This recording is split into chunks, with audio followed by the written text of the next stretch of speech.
Siamo qui a Medjugorje, come ti chiami? Giancarlo e vengo dalla provincia di Bergamo in Lombardia.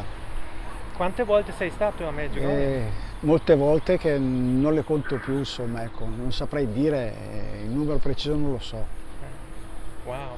Dove e quando hai sentito parlare per la prima volta di Medjugorje? L'ho sentito parlare la prima volta di Medjugorje in Spagna, quando ero in vacanza con degli amici, ero a Benidorm era negli anni 90 e sentì parlare da un amico che qua in Bosnia, a Medjugorje, appariva la Madonna dei ragazzi.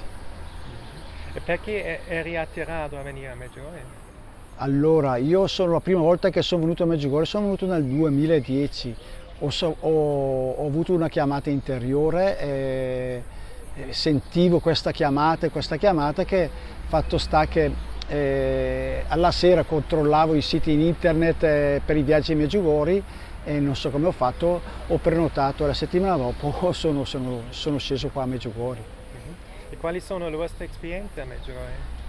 Allora, la mia esperienza più forte che ho avuto qua a Medjugorje è stata nel 2018, quando scendevo sempre con un gruppo di pellegrini da Bergamo, e scendevo, era il 28-29 giugno per l'apparizione del 2 di giugno di Miriana.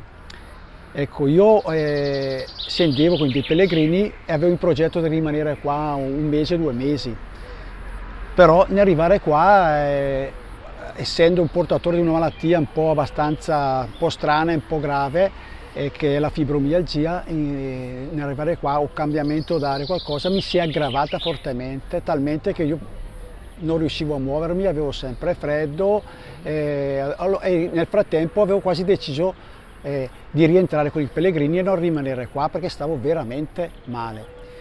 Nel contempo, questi giorni prima dell'apparizione, non sapevo se rimanere o non rimanere perché avevo un po' il timore degli eventi della malattia, perché non sapevo come c'è stato un cambiamento brusco. Nel contempo ho detto vabbè, avevo pensato chiederò alla Madonna nel messaggio del 2 del mese. Nel frattempo c'era su un pellegrino che aveva fatto il viaggio della speranza sul pullman ed è morto, non so se aveva una leucemia fulminante, ed è morto ed è stato portato a Mostar all'ospedale. Questo mi ha turbato molto perché sul momento ho pensato se rimango qua, che se mi succede qualcosa sarebbe stata una tribolazione potermi portare a casa, non perché avevo paura della morte, assolutamente no, perché io la morte in un certo senso non la bramo, ma la vedo come una resurrezione, ecco, come tutti i buoni cristiani dovrebbero vederla. La mia preoccupazione era di non far tribulare i miei cari e portarmi a casa. Avevo questo demone in testa. Se rimango qua, che se mi succede qualcosa, faccio tribulare i miei a portarmi a casa, visto l'esperienza di questo compagno di viaggio che è deceduto qua a Medjugorje. Allora presi la decisione di chiedere alla Madonna durante il messaggio del 2 del mese. Andai all'apparizione e chiesi alla Madonna. Nel momento che appare, capii che è apparsa la Madonna, perché un silenzio tomba, niente, io ho chiesto alla Madonna, niente, la Madonna non ho avuto nessun segno. Dopo l'apparizione una fiumana umana attraversava i campi qua di Medjugorje, da Bjakovic a Medjugorje, per arrivare qua alla Santa Messa alle 11.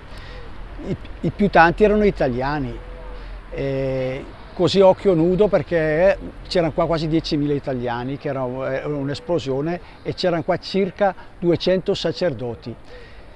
Sul tragitto in mezzo ai campi tra Bjakovic e Medjugorje sento una persona che mi picchia sulla spalla e mi fa una domanda se era possibile, visto che qua il sole a Medjugorje è molto cocente, mi fa la domanda se era possibile arrivare al centro di Medjugorje un po' all'ombra.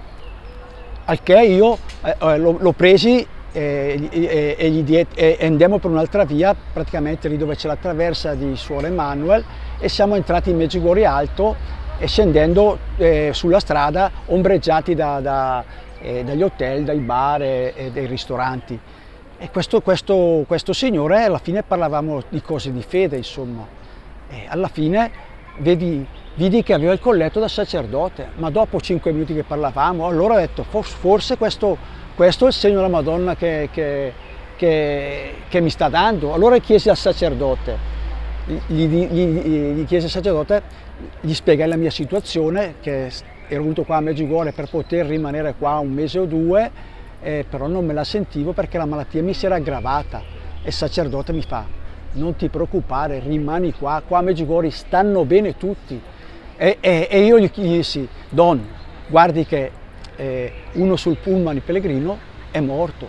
E al che il sacerdote si spaventò: come è morto? Come è morto? È morto, muoiono anche qua la gente, gli dissi al Don.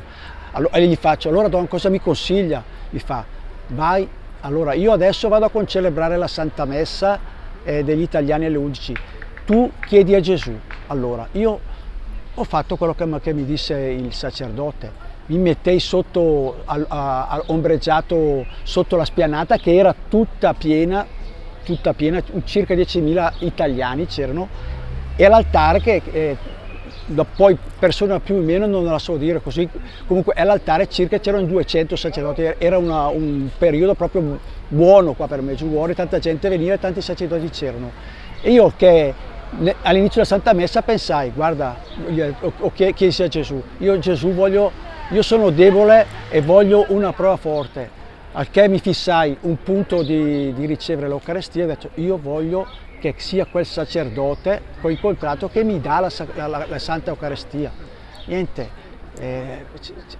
mi sentivo qualcosa dentro, una gioia interiore dentro, strana, nonostante i miei dolori mi sentivo qualcosa. Mi mettei in fila in un pezzo di un canale dove avevo deciso, in ginocchio, e aspettai. I sacerdoti andavano avanti e indietro, premetto, c'erano circa 200 sacerdoti, tenevo gli occhi chiusi e pregavo in ginocchio. Al momento che mi feci avanti, sempre con gli occhi chiusi, alzai la testa e vidi quel sacerdote. Il sacerdote rimase con l'Eucaristia ferma, si impallò, nel senso che capì anche il sacerdote che stava succedendo qualcosa di strano, e rimase lì una ventina di secondi senza darmi l'Eucaristia, in ginocchio con le mani giunte, e l'Eucaristia non arrivava.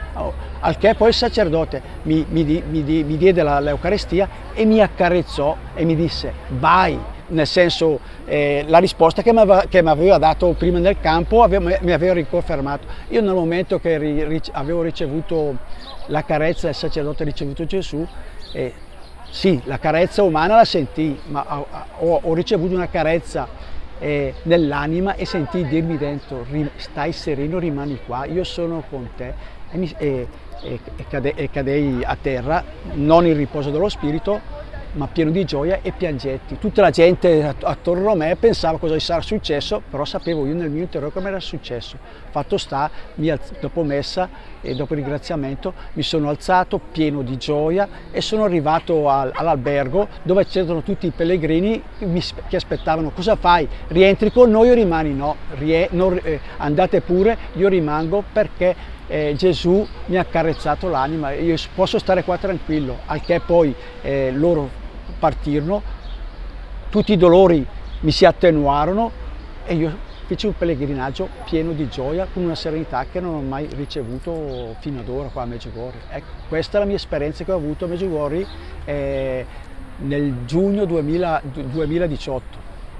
E cosa vorresti dire alle persone che non conoscono Medjugorje? Perché dovrebbero venire qui? Guardi, io direi alle persone che non conoscono Medjugorje, allora, quelli che conoscono già Dio dalle nostre parti, di passare di qua, di fare un'esperienza, perché qui si può ancora crescere e non poco nella fede, perché questo posto secondo me è stato segnato dal cielo ed è quasi un peccato non passarci, perché qua ci sono molte grazie spirituali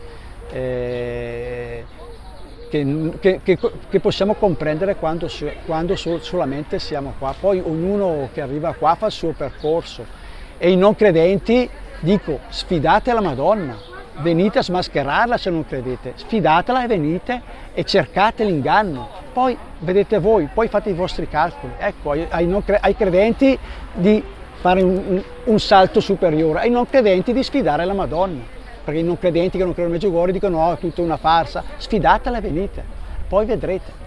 Ecco, questa è la mia testimonianza. Grazie per questa bellissima intervista. Va bene?